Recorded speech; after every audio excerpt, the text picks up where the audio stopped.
Hi, this is Roland. Hi, I'm Curt, We're Tears for Fears. and you're listening to Consequence. Hi, all. This is Ben Kay with Consequence, and I'm here once again with Curt Smith and Roland Orzabal, the great Tears for Fears. Welcome back, guys. Thank you. Thank you.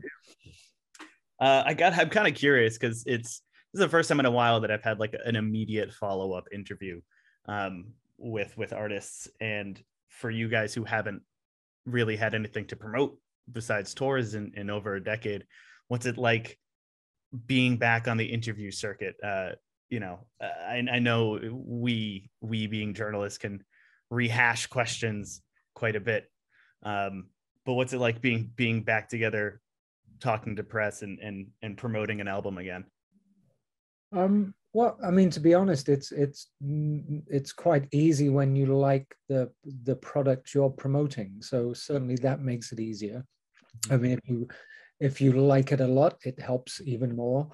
And also what I think, speaking for both of us, what we found interesting is in the interim years of us doing this, for previous work, we seem to have gained a newfound respect amongst people. And whether it's just that we're now older and people are talking to us like we are their elders, I don't know. But it certainly is slightly different than it used to be. I mean, we touched on it a little bit last time about how there does seem to be a cyclical nature to Tears for Fear fandom, and it coming back in at least 20 years increments for Everybody Wants to, or Mad World. Besides being, what we consider now a legacy act, why do you think there might be renewed interest in Tears for Fears beyond the fact that you've got a new album coming out? Well, I think it's just people primarily using our music, I guess. I mean, a lot of the time, and also a lot of it is down to streaming.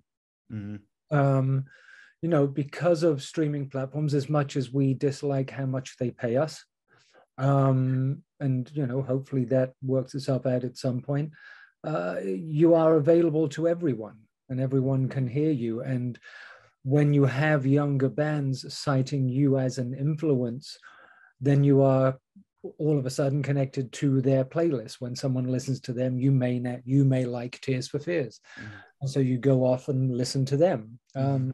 What's interesting these days is the younger audience is not listening to musicians just of their own generation. They're not. My kids certainly don't. They listen to music going back as far as the 60s, which for them is 60 years ago. When I was growing up, there was no way I was listening to music that was that old. Well, for one, right. Rock didn't exist. But so it's interesting. I think it's people who are covering us, just as cover versions of songs, and also the availability of our music it's far more widely available now. Is there modern sounds that you guys do find inspiring, influential? Did any of that impact putting together the tipping point beyond being forced into a room with writers and trying to produce a hit? Most people nowadays have access to the same sounds. I mean, obviously some people are going to go and sample stuff and have unique sounds that work on, their synthesizer programs and create unique sounds as well. It's not very difficult. But largely, there is a dearth of, not dearth isn't in the right word, there's a wealth of musical stuff to put in your toolkit. I mean, it's overwhelming, the choice you have. I mean, you've got, hey, I want to make a sound like the 80s Fairlight. Yes, well, here's the program that provides you with that, and it's all on your laptop. That's part of it. But I think, when you go back, I don't know if we talked about this either, but, there's a classic example of making an album that you feel is expressive of yourself compared to an album that you're making specifically for the market. And that's two albums. That's the two last Coldplay albums. One, Everyday Life, I think it's called, which I really love. And they are really expressing themselves and going out on a limb and doing experimental stuff, versus the next album, which they specifically did for commercial reasons, including the duet with BTS, which is bound to be, I mean, you know, a huge song. And of course, I've heard that album once. That's it. I don't really want to hear it again, to be honest with you. And it kind of doesn't mean anything to me. I feel like Coldplay might be a touch point for that kind of conversation. Yeah. They have so much great music, and then so much stuff that, you know, music heads are just like, this is commercial drag. Curt, I was wondering, maybe there's some other modern touch points, artists, bands, music that you find, if not inspiring and influential, at least stuff that you're listening to or digging into. I mean, yeah, I listen to, you know, a fair amount. I mean, more because of my kids, I guess, but yeah, I mean, I really like the 1975. I'm a big Bon Iver fan. I think the last Bon Iver album, as far as production goes, I mean, I don't think Justin's songwriting is necessarily up there, but as far as production goes, I think he's probably the most innovative that I've heard in the modern era, to me. So I like that, but I also like kind of quite empty and darker albums like Phoebe Bridgers. So I mean, I listen, you know, I do listen to quite a bit, but sure. And I think, you know, but it never consciously comes into the studio with you, I don't think. I just think you take it with you subconsciously because you happen to like those things. Right. I do always, you know, it's always a weird question to ask, like, what influences you? Because, and you said it even in the last conversation, that just like life comes in with you, just your experiences, your guys, oh God, quick math, Ben, 40-year history is going to come in with you. It's always going to impact you. Yeah, so, without question. And every album you've listened to and have loved, you know, so from, you know, you can mention Bon Iver now, but then I'm just probably even more so by Pink Floyd from back in the 70s, you know, so it's right. All of that comes into a studio when you record. Right. Yeah, thinking Bon Iver is one of my favorite bands, because I agree. I just think the production is next level and always surprising. I think I'd like to see a Tears for Fears Bon Iver double bill, because I think there's some sounds there that would play. We don't smoke enough weed, I don't think. You are actually going on tour, speaking of double bills, with Garbage this summer. I'm wondering, first of all, touring with Garbage, maybe not necessarily a double bill that people saw coming, if only because, you know, legacy band, we can say that again. Two bands that have decades of history playing together. But how did teaming up with them for the Tipping Point tour come about? Really a suggestion from agents and management. You know, we wanted to stay away from someone that was from our exact era, you know, so I think we probably discussed it last time. Any time anyone mentions a sort of 80s tour with other bands of, you know, who came up when you came up, we've always turned it down because we never want to be tied to a decade. It's kind of weird. But you know, so Garbage are a little younger than us, and then it comes down to does it fit? And you know, musically they kind of do. That would be a good band to. I mean, they're known to be good live. I've met Shirley and Butch, who both seem incredibly pleasant people. So why not? What about for your guys, for your set? And coming up with it's pretty easy, you know. I mean, no, it is. I mean, it's very easy, and we're now spoiled for choice because. And we had a very good set that we were touring last time, and with some fantastic dynamics.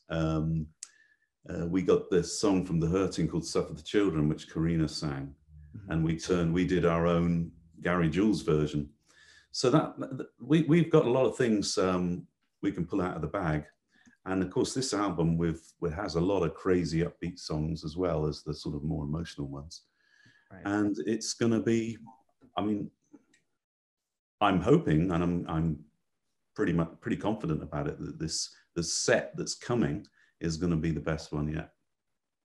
I certainly look forward to it. And there is, this notion of, which you guys have already well bucked during these conversations, of, certain bands putting out records so that they could tour, and then, maybe dropping a song or two, the singles, into their set list. I've said it before, this album is so fantastic and so strong that I've listed out, I think, 6 songs that if I didn't get to hear live at some point, I'd be pretty bummed. Okay, tell us what they are. You may be influencing. Oh gosh, if this when you play New York, if you just open with these 6, I'll die. No Small Thing. Yep, we're doing that. Tipping Point, the single. Definitely. My Demons. Possibly. Rivers of Mercy. We'd need more backing vocalists. Go on. We can find some. End of Night. End of Night. Okay, possible. And Long Time. Possible, yes. Yeah. We will be doing Break the Man, I'm guessing, because that's the next single. So. Right. When I pulled this together, I don't think I knew that was the next single. Exactly. So yeah, I mean, I think that's a good choice, because there are certain songs which we won't be doing, or I wouldn't want to do. So, yeah. Are there certain songs from this record that you wouldn't want to do live? Not really, because, well, for instance, Master Plan, I think it's too similar to other songs in our set, like because of the Beatles thing with Sowing the Seeds of Love and the tempo. So I wouldn't particularly care for doing that too much. That's fascinating. So it sounds like I'm sorry. Go ahead. I like it, but it's you want the exciting things, the things that excite you to play live. Yeah, sure. And just based on what you just said there, it sounds like you really do take into account the sound of the song, the tempo of the song, the meaning of the song. Yeah, and how well you can play it, how well you can perform it, because Rivers of Mercy is probably my favorite song, but if we can't do it justice, we're not going to do it. Right. Yeah. I mean, when you get to go and play things live and with the band, some songs work and some don't, and it's not down to the strength of the song. It's just, I mean, with the case of Rivers of Mercy, you kind of don't feel you're doing it justice unless you have all those backing vocals for the chorus, and if you don't, it seems a little light-hearted version, and so it doesn't quite work. Right. Yeah. If I'm right, who sings backing? You said the name Carina. Carina, she sings the chorus of Long Time. Mm-hmm. What's the name again? Carina Round. Carina Round. And if I'm right, she plays with Puscifer. Yes. She plays with Puscifer. She does. Yeah. How did getting involved with her work? I know you've toured with her for a little bit. How did getting involved with her and bringing her onto this album come through? Well, it's really easy because she knows us all, so when you have a connection, it's not like you've got to play a few, an hour or two of getting to know you and trying to work out what that person's trying to say to you. We know how she works. She knows how we work. So in that sense, it's much easier to get something out of someone. I think that, I mean, it's a question of knowing each other. So in that sense, the recording process is kind of seamless. Do you plan on her being back on the road with you for this tour? For most of it, yeah. There is a bit she has to go away because of Puscifer, unfortunately. But she's doing most of it, yes. Any insight on who might replace her when she steps back? I think one of the people that sang on Rivers of Mercy, actually. Okay. Is going to step in for her. She'll learn her parts during rehearsals and stuff, and then step in for her while she's away. Right. So all I'm hearing is there's a good chance you will figure out how to play Rivers of Mercy live.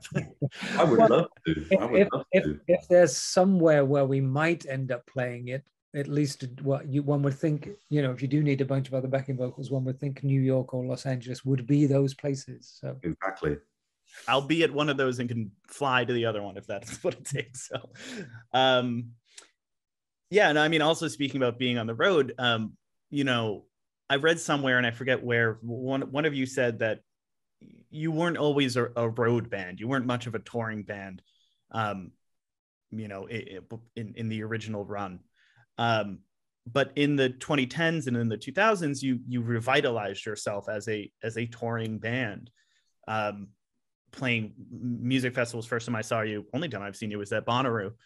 Yeah. You had a late night set, which is like that's, you know, for somebody who's been to 10 Bonnaroos, that's always like a check mark of a great band and a great live band. What was it like? What was that late career growth like to becoming a road band and realizing that, you know, 30 odd years after you started, how to really do the road thing? Yeah, well, so just to backtrack, we started Tears for Fears as a duo in many ways, so we wouldn't bloody play live. You know, we were so sort of homebound, home buddies that, you know, we wanted to sit in a very comfortable and plush studio and then try and rule the world from that location. But after Happy Ending, we had a completely new live band, which was largely the band that had played with Curt in his solo days. And everyone was a little bit more, I don't know, a little friendlier. There didn't seem to be any stress or antagonism, which there always was, even with our live bands in the past, even though you wouldn't necessarily expect it because we all came from Bath and that kind of stuff. But there always was a kind of these tiny little disputes, which sometimes got quite ugly, especially the undercurrents. And then we're touring after Happy Ending, and there's no real pressure because we're not number one in the world, you know, so we're doing these kind of, you know, wineries and casinos, and just we're doing about 8 shows, that's it. And we do the odd festival, but we're only playing an hour. You know, we're only playing an hour for the festivals, and a lot of the time we're going on in the day, so you've got the rest of the day free. It's fantastic. And I think it was the kind of camaraderie that evolves with being with adults, I guess, because we were all by then, you know, in our 40s. Everyone was, you know, had kids, and we knew that this was just a bit of fun in many ways. And through that joy, we grew into a live monster, you know, and we just took to it, and we absolutely loved it. Yeah. I mean, speaking about being a live monster, I still talk about this all the time with people and remember it vividly, is just how precise and good your vocals sounded at this was again 7 years ago at that Bonnaroo show. You know, it is a wonder to me that obviously you both never really stopped performing or singing, but that after so long and so long apart and so long without an album, that you guys still can sound just as strong as you do. Yeah, the technology has completely changed because so you're saying it's all fake now. It's all fake. It's just that in the early days when we were going around, especially when we were number one in the States and one of the biggest bands in the world, we would turn up to a theatre and you would have no idea what it was going to sound like on stage. None whatsoever. And so you'd be working with these wedges and the whole thing would be awful. And you could hear the other guy's guitar too loud, louder than your own. It just was horrendous. You know, and that's another thing. You can do this great show. You're going down really well. You come off and you're just smacking yourself in the face because it's such a horrendous sound and a horrendous experience. You're straining your throat. The in-ear monitors that we use, those little sort of transparent plastic buds that you put in your ear, we can get, I mean, we can literally walk on any stage and great monitor guy sets it all up from us from rehearsal. Right. And it starts to sound like you're in a recording studio. And then, of course, what you hear is everyone tripping off. You know, you can hear when the drummer plays this unique fill the first time in the whole tour. You can hear it when Charlton's playing all these crazy spacey effects, and it's just wonderful. I mean, that's really cool that it sounds like you get re-inspired taking the stage, especially with your band, and hearing the way they're doing things, and that the technology allows you to connect with your own music again. Yeah, I mean, I think that the ease of working with these people helps. The fact that they are really good musicians certainly helps. You know, I mean, we're playing with better players than we ever have before, which makes you step up your game to a certain degree. You know, we've become better at what we do. The more you sing, the better you get. You know, I mean, singing actually is a muscle. So unless you're exercising it, you know, it goes away. So in that sense, you know, because of the people we surround ourselves with, they have made us better too. And so that makes for a better show most of the time. Great. So I expect you to sound even better than you did 7 years ago, last time I saw you. You know, it's hard to talk about touring right now and performing without considering the nature of the world. Just generally, what are your thoughts on returning to live music? Touring in COVID times. Well, we are playing outdoors. Mostly. Yeah. Unless the was that very intentional or oh, it's what you do in the summer. Unless someone comes along and changes the dialogue and says that it's unsafe outdoors, we should be fine. I mean, and I think that, you know, to a certain degree, it means that the audiences will actually be enjoying it more. You know, they're getting out. They're getting out, you know, and I'm sure that people have missed seeing live music over the past couple of years. Well, hopefully we can, because I know I'm desperately looking forward to seeing you two live once more, and hearing, you know, at least half of the songs I listed off the tipping point would be great. Oh yeah, if there's 6 of them, then you'll get you. You can guarantee 3. So if you're good with 3, then there'll be 5. But if you're happy with 3, then you'll be happy.